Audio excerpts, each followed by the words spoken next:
It is the Brilliant Show, the late night of Brilliant Show, late night Brilliant Show. I'm Scotty Brilliant, brother John. How are we? Man, it is weird doing a show this late. I've never ever started a podcast this late. I mean, it's 10 till 11 here Yeah. on the East Coast Thursday night. And you wonder, because I always thought like morning shows, and I've never had my own morning show, but I filled in a couple of times. Did you? State college? Yeah, if like Troy and was on vacation or if Jerry was on, they would pull me from the afternoons, and I would do like a week-long stint. And I just remember at the end, and I know you were like part of the morning wood.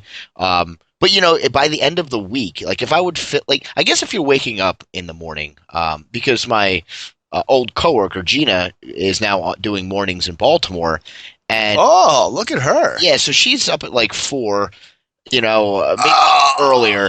But then I know she naps, like around noon or 1, and then she's up late. But she's more of like a night owl, So, but I remember like Troy or Jerry or one of those geniuses saying, don't nap because then you wake up all night or whatever. But I remember by Friday, because I wasn't used to waking up at 4 in the morning. By Friday, after that Friday show, when I was done for the week, after one of them came back from vacation, I was so dead. I think I slept all day. Yeah, I mean, I was just running off those Sheets Red Alert coffees, where they like pump like 6 shots of espresso in with the coffee. And then the station coffee with that creamer that's basically like plastic shredded up into like a powder. The cheapest creamer you could find. It wasn't even cream. I don't know what it was. It was like flour. No way it came from a cow. Yeah, it was like flour. Yeah. And the coffee was like, what are those things they put on the road? Cinders to like, when it snows, they put down like stones. I haven't heard the term so long. I forget what it's called. Salt? No, not salt. Those like rocks, those little. Like rock salt. I don't know. Is it called something else? No? Gravel? Maybe. Okay. But that's what it was like. It was gravel water coffee and plastic cream. And yes. I just remember sitting on that chair drinking that coffee with swamp ass. It was like burnt tar. That's what it was. With swamp ass, because it would make you sweat so bad. I mean, it was horrible. And I feel like maybe because radio companies are so cheap that like they get whatever you can throw into an individual baggie and put out on display, and somebody will drink it. But I mean, it was like coffee it was like Mike's Coffee. Like it's like, what brand is this? And then you open it up and you can tell by the coffee. I feel like you can tell. At least my theory is how good a coffee is by how ground up it is, how refined it is, how fine. No, I know that's probably a bad way of telling, because I think like a French roast might be like the coffee grounds might be a little bit like thicker, but I just felt like these grounds were like the size of like snowflakes. Like they were like, it was like a block of coffee. Because I think it was brewed in like a gas station in State College, and like the machine that like grounds that up is like Fisher Price. So like it kind of chops the beans, sort of. It kind of just like knocks them around and they kind of break. It's a guy with a hammer, a guy with a mallet, smashing in a plastic bag. It's not unlike if you just took a whole bunch of coffee beans in your hand and kind of cupped your hand and took like a spoon and took the back end of a spoon and just kind of whacked it once. And then you poured hot water over it, put in the plastic, dumped like half the thing of the sugar in there, because amazingly you can't screw up sugar. The one thing that can kill us out of all that stuff, we can't like alter it in any way and make it healthy. And just sitting there in those foam cups, and think about how cheap they are. We're in an industry, on one side of the building, it's sales. On the other side of the building, you have to be talking for 4 hours a day. You need coffee flowing through the hallways of that place. And they, I guess it's because everyone in radio, they all have giant egos, and they want to take as much as they can. They're not spending anything on coffee. No, I know. It's always the worst. And the stuff at the last at the bone, or the name that shall remain nameless. The coffee was just as bad, if not worse. And I refused to drink it. I would go to Starbucks every day and get a coffee before my shift because I refused to drink the free coffee because it tastes so bad. It was one of those things where if you brewed it, like if worse came to worse, and I didn't get my coffee before work and I had to brew it there, I would stand by the coffee pot and make sure as soon as it was done brewing, then I poured it. Because if you let it sit on that burner for longer than like 35 seconds, it just tasted like mud. Like it was goop. Burnt it mud. Was tar. It was melted tar. It's so bad. But I tell you what, that coffee, I started, bringing my own, working at Quick Rock, and I used to go to Wegmans and get like the flavored coffee, and I'd bring it, and I'd have a huge, those styrofoam mugs were no joke, or those styrofoam cups, they were like 20-ounce cups, and I'd fill it to the top, and I drink that whole coffee, and I was sweating in the studio. I mean, sweating. And I was up, I was doing 7 to midnight, and I'd be up till 4 in the morning because even if I wanted to go to bed, I couldn't because I drank like coffee at 10 o'clock at night, You might as well have been smoking meth with the rest of the red hicks that live out there. Because, that was – because I was Sunday at noon.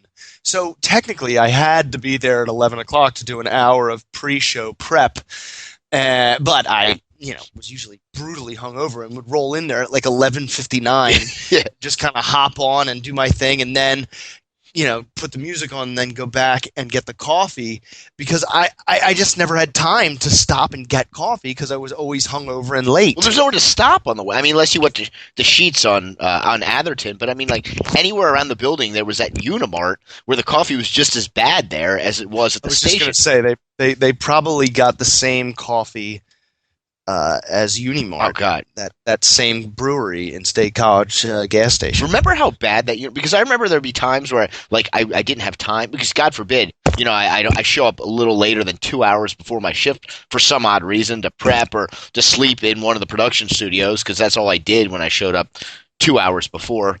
But I would stop, if I was like crap, I don't have time to pack a dinner or whatever. I would stop at the Unimart and I would just be like, this is absurd. Like. There's nothing that looks edible here. Like, what am I going to do? Get a power bar and eat that for dinner? Like, I can't get anything here. Like, those chicken sandwiches they had there, it was like you might as well go to, like, Roy Rogers and get one of those Gold Rush sandwiches on a turnpike somewhere because that's the exact same thing it was. It was like Gold Rush. Do you remember the Gold Rush sandwiches? You never stopped at a Roy Rogers on the turnpike? Maybe like once in my life. Dude, the sandwiches, I mean, in theory, they're good. And like sometimes I'm like, that wasn't so bad. Theory. But it was like, wait a second. Whose theory is that? Well, but you think that it has all the components to make a good sandwich. It was a fried chicken patty, honey mustard, cheese, and bacon on like a potato roll. But the fact that like somebody that was making like $2 an hour was handling it and just shoving it in to like a foil wrapper and then letting it sit under a heat lamp for 5 hours and then you pick it up and you go to eat it and like the whole sandwich is just molded into one. Like the bread looks like the chicken, looks like the cheese, looks like the bacon. It just looks like one big lump of like food. One big ball of shit. Yes. So that's what the Unimart was serving up. So I was like, damn, what do I get? Doritos, a power bar, and a soda. Is that going to hold me over? And then I feel like I'm like a huge tub of lard if I eat that for dinner. Like I had some. It didn't matter. Like whatever I would eat because we were so like poor. We weren't in school. Yeah, we weren't in school anymore. We weren't. We were dead broke, and we had no idea what we were doing as far as like what to eat properly.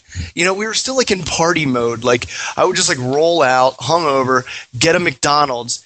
Yes. Breakfast sandwich, wolf it down, and be sick for the next 2 hours of the show. Dude, and then I try to counter the sickness with the coffee, and that just made my ass sweaty.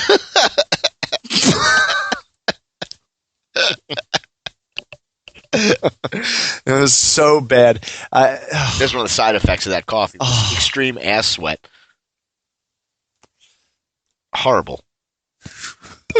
But yeah, I remember, I was just trying to think about the meal. Side effects. Shaky hands, irritability, alertness, heightened alertness, and sweaty asshole. Sweaty asshole. Oh man, but like that pause and was me actually like I'm sure you can hear the wheels turning in my brain. Was trying to think what I did eat when I lived there. Like Yeah. it was one thing being a bachelor, and actually making a decent income. Because when I moved out here, like the money was a lot better, and I had a nicer place, and I lived on my own. So like I didn't go all out, but I bought like chicken packs and steaks, and I would try to cook them in my apartment, even though steaks are the worst to cook on anything else other than a barbecue. But I remember at State College, I think we lived off of like cans of tuna, and I remember I would buy those like Gordon's Fisherman like fish patties that were like blocks of fish, and you would just throw them in the microwave and like for like 30 seconds, and then like throw some tartar sauce on them.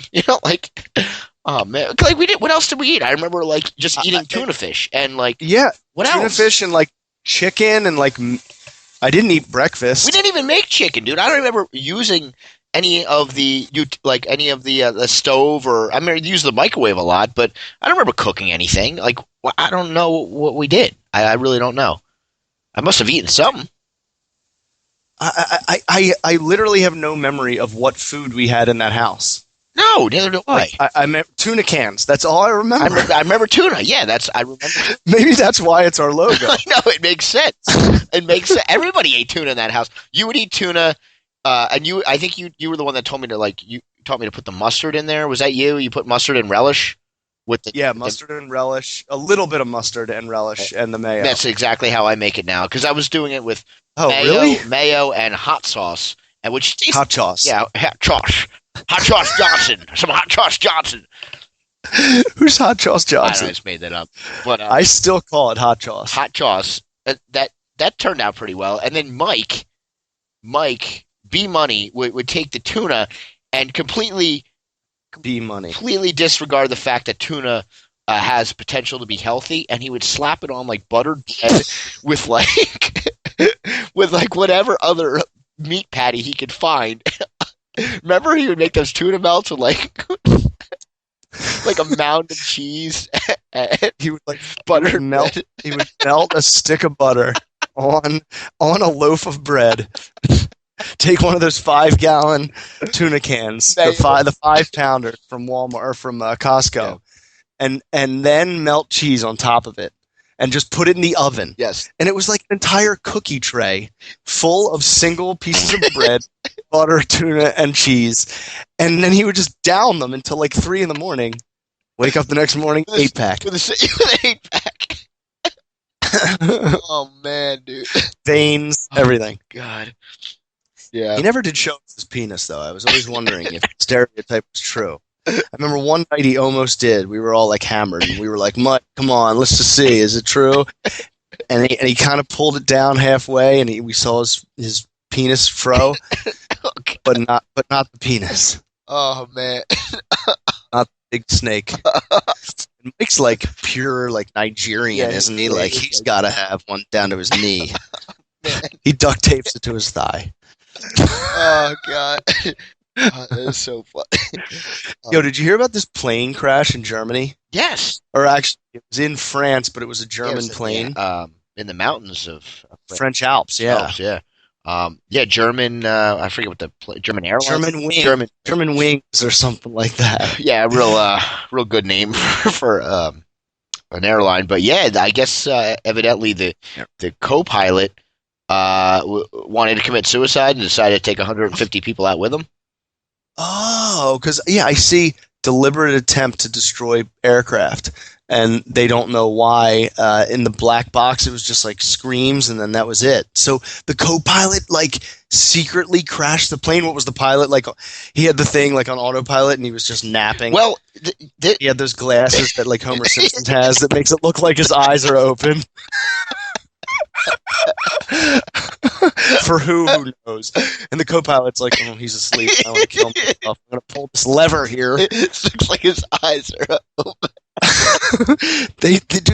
They said they went from 38,000 feet down to 100. Yes, it was a 10-minute descent. A 10-minute descent. So I can only imagine those 10 minutes where the people on board are like, "We're going straight down," and like 10 minutes. Yeah. 10 minutes is a long time to descend to your death. That's a long time to know that like wow, this is bad. You know, when you see the mountains getting closer and closer, like that's not good. Yeah, like it's a long time for it not to like straighten out. 5 minutes into it, you're like, well, we're gonna straighten out soon, right? Like if we don't, we're gonna slam into the ground in 5 minutes. And then like 3 minutes left. Okay, we still haven't straightened out yet. Yeah, and then screams, and then we're dead. I just can't even imagine because, I mean, I remember this is nothing like it, but I was on a plane. I was on many planes, but when we were going, we had a senior class trip to Disney World, and my ex-girlfriend was on the one plane. Wow. And Disney World. It was, I mean, a great senior class trip. Dude. Well, that's amazing. Yeah, it's Medford, New Jersey for you. I mean, everybody, has enough money to send their kids to Disney World for 3 days. But it was an awesome trip. And we stayed at like the Disney sports thing. But anyway, Mike, there was three. Oh, I love that place. Yeah, it was a great time. But anyway, my ex-girlfriend was on like the second plane. There was 3 planes. We flew out of Atlantic City. I think 2 planes out of Atlantic City and 1 plane out of Newark or whatever. But anyway, she was already there for like 3 hours. Like she already was in like the pool. They had like a pizza party. Meanwhile, we were the last plane to arrive. And what had happened when we were flying was, I guess there were some turbulence problems, but we actually dropped and the lights started flickering. It was like Final Destination. Oh and my God! All the chicks, man, were like hysterical crying. Losing Oh yeah, one guy next to me was puking into a bag. Like it was like a scene out of like Final Destination. So when we finally got to Disney World, my ex-girlfriend shows up. We get out of the plane, we take the bus to the to the resort, and it's like 11:30, and she'd been there since like 7, and she's all like, oh, like having a great time, and I'm like super pissed because I'm like, we just almost died, Oh my God! So that sucked, and that was like 2 seconds of terror. I can't imagine what 10 minutes of descending from 38,000 feet down, like a lifetime. Oh my God! And then your lifetime ended, so it must have felt like nothing. I mean, I don't know, man. Listen to this. It's possible that passengers saw the captain in the cabin going to or from the restroom. They also could have noticed that the aircraft was going down, even though they were about a half hour into a nearly 2-hour flight with the Alps ahead of them. The passengers couldn't have known it, but the co-pilot, identified as 28-year-old Andreas Lubitz, manipulated the buttons of the flight. Andreas Lubitz manipulated the buttons of the flight monitoring system to activate the descent of the aircraft while the pilot was out. Yeah, see, that's what's so effed up. Wow. That's what's so effed up is that, so the pilot left to go to the bathroom, and he locked the cabin door, so the pilot couldn't get back in, and he pushed a button. There's actually is that like the red button of death where it says, like, do not push the button, and you push it, and then the plane goes down? Like, there's actually a descent button? I thought it was more like a control, like a control lever, not just a button you push to descend. This is what it is. Ready? I mean, it must be like a button or two, but it wasn't like the plane suddenly jerked down, plunging straight into the ground. Authorities described a steady descent at a rate of about 3,000 to 3,050 feet per minute. Yeah, and that's 10 minutes. So it felt like they were landing into the mountain. Like the way that the plane was going down, it was just at a slight descent. Okay. So the pilot, I guess, didn't even notice it. Like they said, it wasn't like the plane suddenly jerked down, plunging straight into the ground. It just kind of was like, all of a sudden. And it was like, it says they knew that they were going down, but they were only a half hour into the flight. Oh, man. And there was one of the victims went to Drexel. She was an American. I think there was 2 Americans on board, and she was one of them. Yeah, there was people from like 18 different countries. It's crazy, man. I mean, I think I have to do a lot of investigating to find out what was going on there. But I mean, like this guy supposedly he wasn't part of any terroristic group, so they kind of ruled that out so far. The co-pilot, but who knows, man? I mean, who knows? But it's just so strange that did he time it up?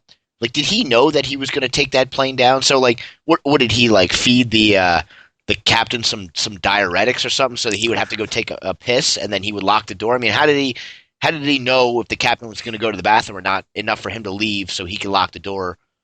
I wonder if because they're at 38,000 feet, so that's like the cruising altitude. Yeah, it is.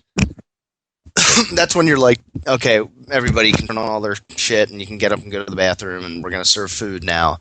And maybe that's when like a normal pilot is usually like, all right, I'm going to go take a shit. I'm going to go take a crap. And I'm going to put it on autopilot here. And, it's just like a routine or something. Maybe. I don't know. Maybe they've flown together. But he was probably just like, I'm going to wait for him to go to the bathroom. And as soon as he does, I'm going to dump this thing. What a jerk. Scary. What a selfish scumbag. I mean, now, does he go to hell? I'm sure he's descending there right now if he hasn't made it. I mean, yeah, Slow once descent. everybody else died and hit the ground and crashed and their souls went up to heaven. His just kept flying down. A slow descent. He hasn't smashed into the Alps yet. God, what a sick. I mean, I don't know. That's just. I don't know what you would be saying. I mean, dude, if you're gonna kill yourself, wait till you get off the plane and then maybe run out in front of a plane that's on the runway and just get your ass run over. Not even do that, because then I'm sure like the other plane would feel guilty. I mean, jump off a bridge. Who cares? But I mean, like to take out 150 innocent people. I don't know. Yeah, I mean that's murder and suicide. I mean that's a lot. That you're really it's gonna be tough for you to get through the pearly gates. Yes, so I think I don't think he's anywhere near there right now. But it's just crazy to think about. These plane crashes. This is like another trend. I know. We were just talking about trends. It's the plane crashes. The school shootings turned into like just the anywhere shootings, movie theater and then shootings. Cop shootings. Now that's a big thing now, like the cops shooting, criminals, because that's what they are. But I mean, cops being over-aggressive, exactly. Maniacs of society. And then these planes, all those Asian airlines that went down, that they never found, I don't think, in the Indian Ocean. The one that completely disappeared. Yeah. Then the one that was missing for like a day or two, and then they found it. And now this one. And this one's really bizarre. Oh, it's just scary because, I mean, where else? There's nowhere else really that you're totally trapped than on a plane. Like you can't go anywhere. So if someone wants to take advantage of people on a plane, you're like, what are you going to do? Like you can't do anything. Right. So that's what's so scary. You're confined to that, that vehicle. I mean, you can't go anywhere. So my buddy and I were talking about how in the workplace, like how incredibly different it is compared to like 50 years ago. And it's, I mean, women are now have the same roles as men do everywhere. And, I think sometimes power affects people differently. And we were just kind of like getting into that. And I'm like, I think it has to do with control, like women and men handle control differently. And when you're in a plane, you have zero control. Yes. Like you're just like, all right, like I am at the mercy of this guy with his little gold wings on his chest and the fake eye glasses like Homer. Yeah. And then maybe some suicidal guy who's afraid to come out of the closet as his co-pilot, and he could just take me down. Yeah. But I sometimes imagine if I know the plane is crashing, I'm going to be like glued to the window looking, and as soon as the plane crashes to the ground, I'm going to jump up in the air. Yeah, okay. And then the plane will land, and then I'll just land right back down, and it'll just be like I just kind of jumped. And I'll be saved. You should try that if that ever happens, John. See what happens. I mean, I would really need like a head start and maybe like a couple practices. How the like pilots take the like test courses to like land it in the computer simulation. I could do that with my jump move. So you think you would just jump and then land back in the seat, and everybody else would just die, and you'd survive? Else, like spine and neck and brains would be like all over the place. Because you jumped at split second, right as it happened, right as the collision happened. Yeah, I think I think that's a good idea. Maybe you should teach like training courses and something like this, like plane safety when you crash. Just jump, Tips. Tips. Or you just you kick open the emergency exit door, and right before it lands, you kind of just jump right out. Do a front pray that you're not landing into. Do like a karate kick, like an air karate kick out of the like like a Ninja Turtle, and just land and just stand, and you're standing. But I think you'd really have to hope that you weren't smashing into the the French Alp mountains. Yeah, that would be bad if you jumped out the door and then you smacked right into the mountain, you died anyway. Yeah, I'd be like a water balloon. And then everybody else survived because they did the jump method, and you were the idiot that was actually doing a somersault out of the plane, and you smacked into the mountain. I was like, no, the jump is boring. Let's do this one. It's so much more fun. Yeah, but we're flying into a mountain. Land on your feet and slide. It's like I always say, like if we had a tsunami, I would have been fine. I would have just ridden that thing like a wave and just ridden it out. Body surfed it. Yeah, just body surfed it. I would have been until fine. You smack into a telephone pole. Or a building. Or a building, yes. Someone's house, a truck. Yeah. Any stationary device. But yeah, man, the plane crash thing. You know what? I mean, I would be trying weird things. Like, I wonder is everyone just staying in the seat? Like, all right, saying, you think that the captain. I mean, not that he wants to alarm anyone, but there comes to a point where if you know what's going on, you got to let somebody know. There had to have been some guys that could I mean, this sounds stupid and it's going to sound funny, but that could have actually jump kick that door open. Because, I know the cockpit doors are reinforced now because of all the crazy stuff that was happening.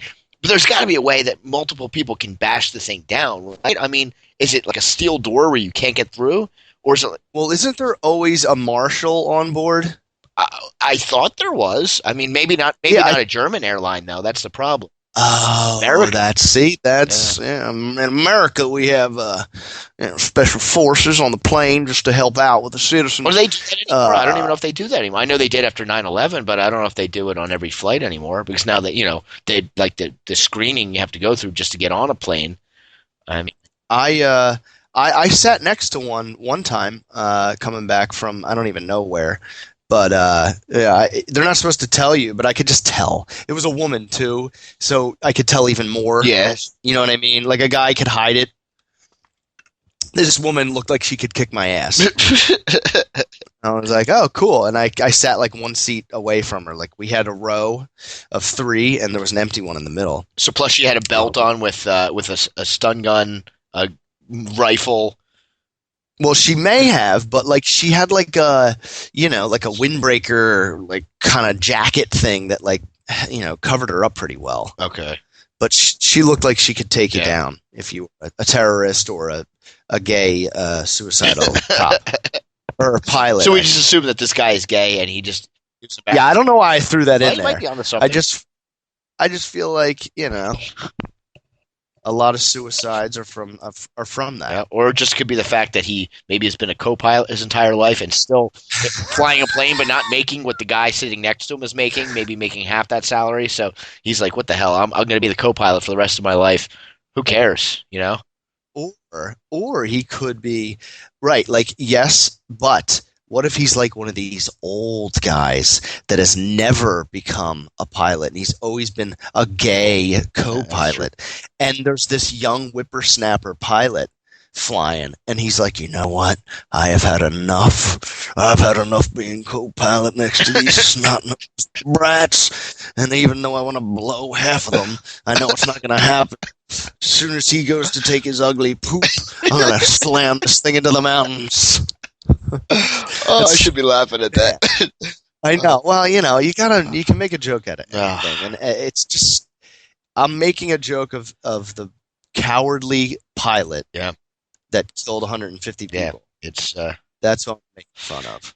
Yeah, it's insane, and I don't know. Hopefully, these trends stop. I mean, this is it's getting out of hand. Even with the cop shooting, we briefly discussed that. I guess Mayor Nutter in Philadelphia is holding a press conference. I don't know if he held it or not about how to decrease aggressive acts by cops, and it's oh man, it's only going to keep on escalating. Yeah, I mean, it feels like we're leaning into civil war. I just wouldn't want to be a police officer at this time because it's you're damned if you do, you're damned if you don't, and all these criminals are going to get more brazen, and oh well, now that he can't shoot me now, so I'm just gonna. It's it's just a work the system. bad situation. Yeah, exactly. And like I think of like other empires, like the Roman Empire. Like they say that we're like the Roman Empire of today.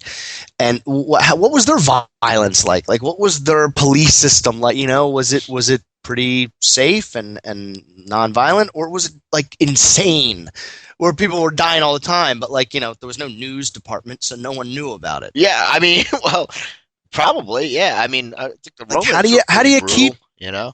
how do you keep these lazy maniacs who are raised by lazy maniacs? How do you keep them in line? You're asking the wrong person. I don't know. I mean, you know what? It's never going to stop. This violence is never going to stop. No. It's since time began, there's been violence, and Yeah. it's just there's just different ways. It's like every couple of years, there's different ways of handling it. And nothing ever seems to be right. Yes. So I mean, No, or it's like we have the next new great idea and it's old in half yeah, a year, exactly. and it needs to be updated. Well, maybe these people can help us. Fortune 500 magazine came out with the world's 50 greatest leaders of today. Am I one of the? And I'm going to say, well, you're in the top Okay, that's 20. what I thought. The first three people I don't know. Number 4 is the Pope. Number 6 is Taylor Swift. Man. Can you believe that? Fortune 500, Taylor Swift. Well, I know she's a millionaire, a billionaire probably, but leader, Well, I I mean, don't dude, know. That's a very loose term if they're calling her a leader. What is she leading? Bunch of 12-year-olds? What's I think the future of the female America, I guess, and how to be proud of their body and their creativity and their individualism. I mean, Heather's a huge fan of hers, and I don't have anything against her. I'll tell you what. And I think she's nothing but a good influence as far as all the other shit that's out there. I agree, and I'm hoping. I'm not that I really care either way, but I'm hoping she just doesn't take the road of all these other, all these other singers and just. But she seems like she's got a good head on her shoulders. She seems like she's very innocent, and she does.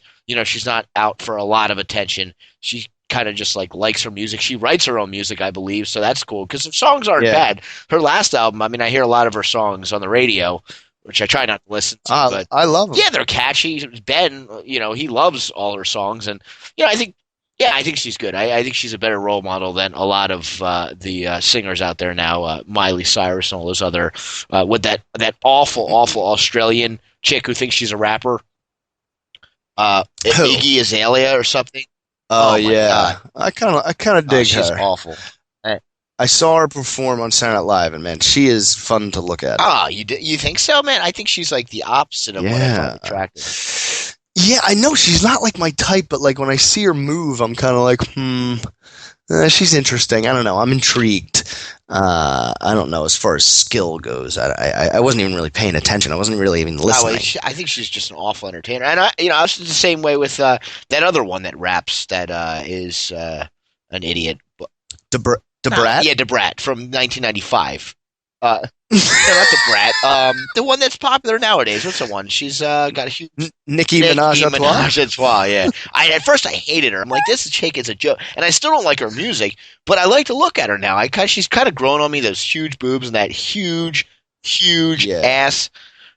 Real curvy. Oh man! And now I think she's hot. I'm like, all right, she's hot, but. And she's funny in that movie, but she can rap, but I know you don't like rap, and the rap that you hear on the radio is the worst. But like as far as from a rap fan's perspective, her like album stuff, her deep cuts, as Troy Craig would say, she's got skill. She can I'm rap. sure she can. I mean, I just don't like it's not that I don't like rap. I mean, I like rap if you can rap and Rap and trap. I like me some Bone Thugs. Oh, It's I love just the those first of thugs. the month. Guess your checks to get Wake up. Wake up. See you at the crossroads. You won't be lonely. See you at the crossroads. See you won't be lonely. They were good. Oh. All right, number ready. Okay, so Taylor Swift Were was Bone 6. Thugs on there? Now we're gonna. I hope so. We're gonna We're go all the way to number 18. Wait, you're going? Can you going take a back guess? Here? So Taylor Swift was 6. Yeah, for some reason they started it at Now you. one. Oh, wait. So the one is the ultimate, or like, are these in no particular order? Here, let's see if you know. Ready? Is Tim Cook number? Do you know who Tim Cook is? No. He's number one. I wonder if I click on him, see full profile. Let's see what Tim Cook. Oh, he's the Apple CEO. Okay, that's what I thought. I was like, he sounds so familiar. He's kind of like the guy that Yeah, I guess yeah. Steve Jobs died. Now he runs the show. He looks like Steve Jobs too. Yeah, they're probably gay lovers. You got an obsession today. And they probably wanted to be pilots, but they invented the iPhone instead. All right, so I'm just going to skip to the people that I think you and I know. Number 18 is Bill and Melinda Gates. I don't know what his wife does. What the hell does she do? I thought she just swam in a pool of old coins like Scrooge. She's probably a lunch lady or something. She bags groceries at Yak Me. Very modest job. She's like a dog walker. Yeah. For like got college money kids. somehow. Bitch, get She's out like there and make me some money. She's like a librarian. Yeah, right. Yeah. I pull more than my weight, so you should pull some of yours. I'm a goddamn billionaire. Go out and make some money. Number 25. You want me to guess? Mark Zuckerberg. Yeah. Surprised he's at 25, maybe because he's so arrogant. Are this in terms of money, or is this just in terms of like what is this? What is the basis for the leaders? Just what they've done, like their resume. These extraordinary men and women are transforming business, government, philanthropy, and so much more. Here our second annual list. Read more about the list. So yeah, I don't know. I mean, okay. So Taylor Swift is transforming the other stuff besides business, government, and philanthropy. Maybe business, but not really. Well, I don't know what the heck she's doing that's that different than any other musician. As far as her business side, I mean, it's just her personality that people really reach on. And she's more about the art. You know what I mean? Like, she doesn't seem like a sellout, even though there was that little thing with Spotify in her that I never really understood. Oh, yeah. Did you get that? She didn't want her music on Spotify. Spotify's free, right? Spotify's not free, but I guess I don't know. Oh, okay. I'm not going to even dive into it. I just know that was like the basis of it. I don't know the reasoning behind it. Okay, but anyway, so they're just these important people. So obviously, hardly any of them you and I know because it's like all this behind the scenes shit. Except for guys like Zuckerberg. So all right, Zuckerberg's 25. The next guy, number 26, Yao Ming. Yao Ming from the Chinese basketball player. He's up there in the leaders. Yes. Wow. He's over 26, and I think it's probably because I don't think China knew what basketball was until he started playing. He was the only Chinese basketball player in China, so But dude, I've heard he's like bigger than Babe Ruth and Michael Jordan combined over there. Like, I'm sure every boy has a Yao Ming jersey. Well, remember he was like popular over here. He had like a cult following, like probably like 7 or 8 years ago. Remember? Oh yeah. Everything was Yao Ming, and then he still plays. Is he any good? He just had kind of like Manu. He was really good, but he's just too tall, and he would just get injured too much. He was always like out. Manu Pol. Remember him? Yes, like Manu. He was horrible. Manu Pol was made of toothpicks. I use his bones as my toothpick right now. He was like 8 feet tall, like 120 pounds. Yeah. It was just two sticks with shorts. He was black toothpicks stabbing a black pickle with a black bowling ball on the top. He was like an actual human stick figure. That's what he was. He looked like a stick figure, like a human stick. He was the only human stick figure, and he was a black. It was so horrible. That poor guy, man. He tried, but he was so horrible. I hated him when they first got him. I was like, he could actually like the rim was like eye level with him, and he still couldn't get the ball into that. No, he'd get his like ear caught in the net, just like under it. Just throw it over the backboard. All right, see if so YouTube has some Minute Ball highlights. Oh, yeah, look at some minute. And you know what the word minute means? Minute? I don't know what. Minute, small. Yeah, and the guy's 7'11". I know. Yeah. All right, number 20. Oh no, number 31. Another NBA person, LeBron James. See, this is why it's LeBron. And this is why there's two basketball players on here. Because basketball is just as cheap as soccer. So people can play it everywhere. And since these athletes got their success in America, that's why they're so influential. You know what I mean? Everyone can play basketball. It costs nothing. Just a hoop. Yeah, it costs nothing to play. Yeah. Yeah. Yeah. And that LeBron James at number 31 completely. Oh, at number 47. Oh no, ready? Listen. Oh, this is great. I skipped over some people here. Number 45, Jimmy Fallon. Now, I think Fallon should be ahead of all these bonehead NBA players. He changed late night television. He completely changed it when everyone assumed it's just the way Johnny Carson did it, and it's always going to be that way. Jimmy Fallon, every day on Facebook, there's something new that he does that goes viral. Yeah. Well, I mean, I think it's with all of them. I mean, I'm a big Jimmy Kimmel fan. I don't watch Jimmy Fallon at all. I like Kimmel better because I think his delivery, like Jimmy Fallon in a bro, in a dude sort of way, he's got like a cute sense of humor. And I think that's why he relates to a lot of people is because he's more like wholesome. Not that Jimmy Fallon, not that Jimmy Kimmel is vulgar at all. None of them are. But I think Jimmy Kimmel's delivery, he's so dry and he just seems so smooth. And I don't know. I laugh out loud at his opening monologue. That's all I watch. I'll maybe watch up to the first guest, and then I'll go to sleep. But depending on who it is, I just think he's so funny with his. Oh yeah, dude. Him and Howard Stern are like best friends. They like hang out every weekend, so he talks about him all the time on the show, and every single person, every single A-list celebrity that is on the Howard Stern show, Jimmy Kimmel's name gets brought up and how everyone is just like obsessed with him. Like they say he's just the coolest person ever. I'm sure. I would love to hang out with Jimmy Kimmel. He seems like he's just hilarious. He has this huge mansion, and also on his property there's like a huge like barn that he just got built, but instead of like animals, it's like a bar. But on the outside it looks like an old school like giant red barn. That's awesome.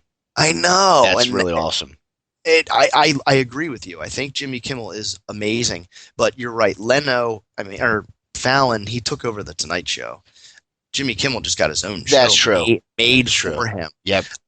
So he's already got the Leno audience hooked in, and he's more commercial. He's more commercially famous than Jimmy Kimmel. That's true. I think Fallon appeals to a broader audience, and I'll kind of tune into Letterman every once in a while just to see if he's still alive. And I mean, he's got to go. He's got to retire. I used to be a big Letterman fan, but I just think he seems like a crotchety old man now, and.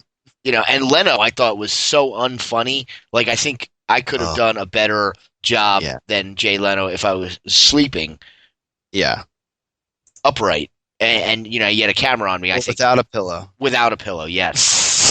No pillow. Sleeping upright, yeah. Or maybe I had on those glasses where it looked like I was awake, Like they were like fake eyes, like Homer Simpson used to wear. Yeah, if I just did that for an hour, and didn't even say anything, and had an audience sitting, I think I would do a better job than Jay Leno. I thought he was so horrible. I don't even know why he had his own show. Twice. Dude, have you ever watched the movie? It's like a mockumentary or Late Night Wars. I think it's called Late. It's called like The Late Shift. Late Night Wars. It's Isn't it called Late Night about Wars? the Late Night Wars. Yeah, but it's called like The Late Shift. Okay. And it's how Leno screws Letterman out of the job. I don't know how he does it. I watched it when I was like 12, but he does. That's the basic plot. Like he screwed Letterman. Like Letterman was supposed to be the Tonight Show host, and Leno swung in, and I don't know what he did, but he stole it from him. And he did the same thing to Conan too. I think, right? Wasn't that he did the exact same thing to Conan? Yeah, that was really weird. It was because Conan's ratings were so bad, and Leno's were really good on that stupid show that was before Conan. Oh yeah. Remember, it was like the Jay Leno show. Yeah, at 10 o'clock or something. An hour and a half earlier. Weird. Yeah. And then he was like, "All right, I want to go back." So ridiculous. Yeah, not a fan. I love Kimmel. I love Fallon. I think both of them are doing it at the same time. They're both like changing late night television. Yeah, I agree. It's pretty Well, exciting. they're just so good with like Fallon more so with like social media and stuff like And the those stuff. skits and the Saturday Night Live like esque Like, things.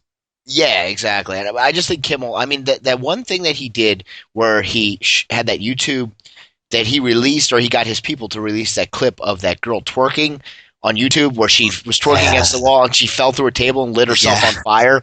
Yeah. And then he showed the extended version and he walks in, and I did not see that coming, and nobody else did, and I was like, that is genius. That is complete marketing genius. How he set that whole thing up, and then months later he revealed that he was behind the whole thing. I know. Awesome. I mean, I remember watching it and I was like, wow, those are really flammable pants.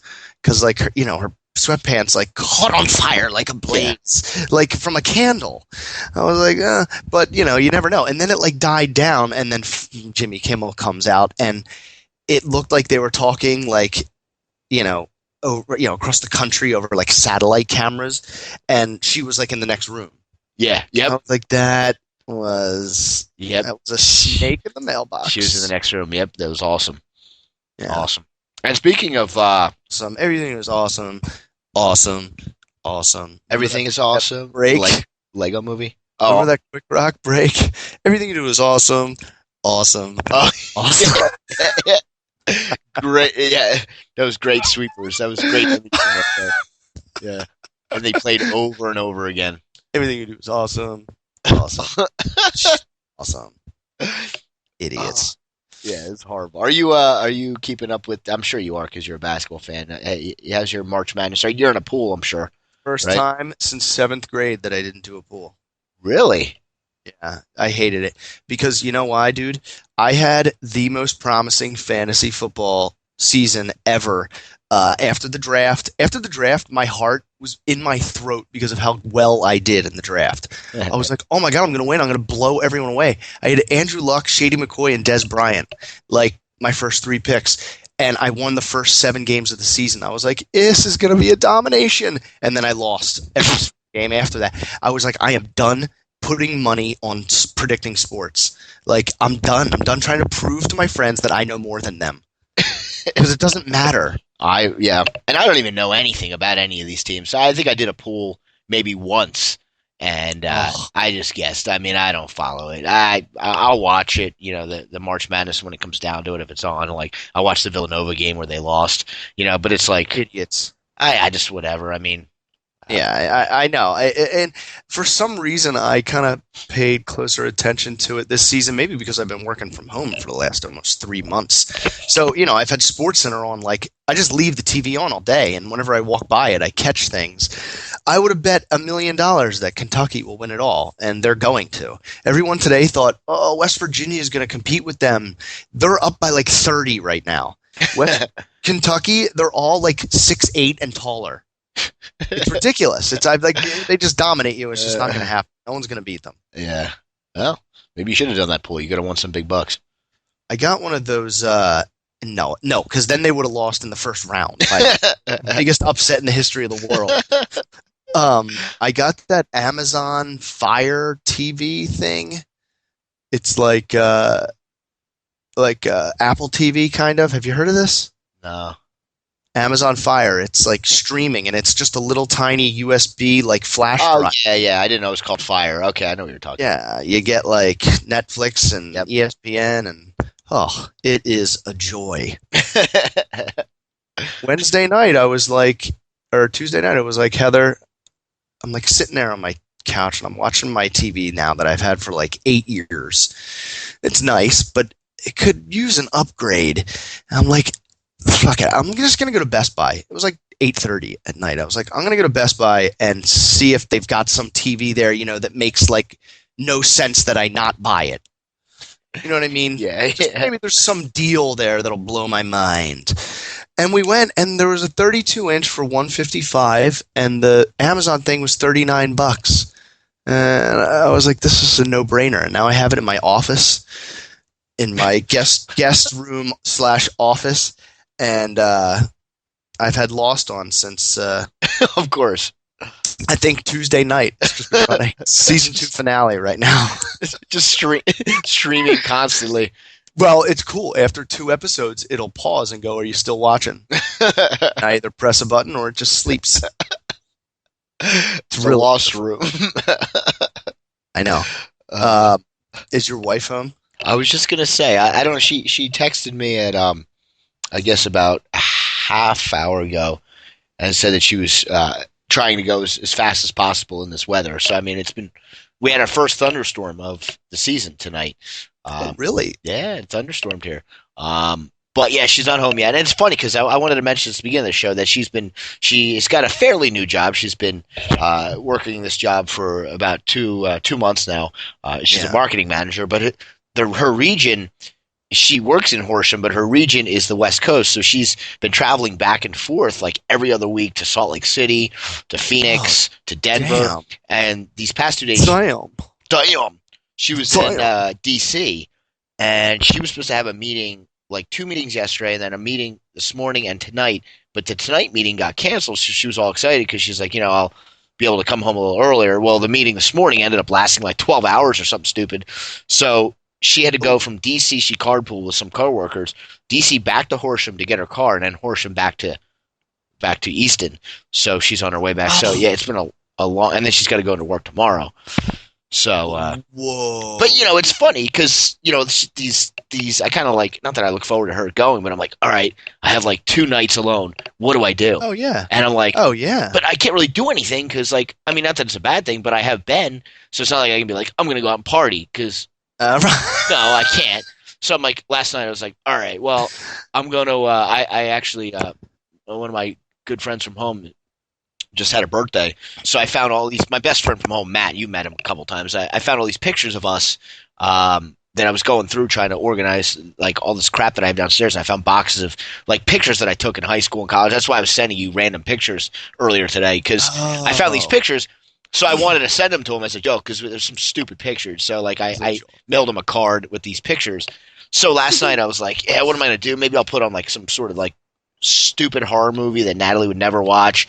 And I ended up going through all these pictures. So it was kind of cool in a way because I had a few beers and I kind of reminisced a little bit because that's what I like to do when I'm alone, But yeah, that's why I was. But you have all these thoughts in your mind. You're like, all right, I got a free night, and then what am I doing? It's 11 o'clock, and I'm having a show with you. So you're my date. That's as good as it gets. That's right. Yo, ready? I want you to Google Andreas Lubitz and tell me the picture that they have on CNN does not scream gay man. Wow, yeah, I didn't even have to type in anything, and it came up. I just put AN. Yeah. Really? Well, I mean, I guess it's been a highly Googled topic today. Oh, yeah. I mean, do you see what's in the background of this picture? Yeah, you're right. Yeah. Yeah, San Francisco is San Francisco. Yo, I can just sometimes have useless information. Wow. Wow, I wonder if you're right. I mean, you might be a detective here, John. Maybe. I feel like maybe for like a split second I saw this picture already and I registered all that and then I kind of forgot that I saw him, but I'm not sure. Why did I think he was gay before I saw this picture? Because you have gaydar, because you're gay yourself. Oh. Right? Not that there's anything wrong with that, Jerry Seinfeld. All right, Biff, that was a brilliant show. Just because you smell funky, I'm still fresh. Like a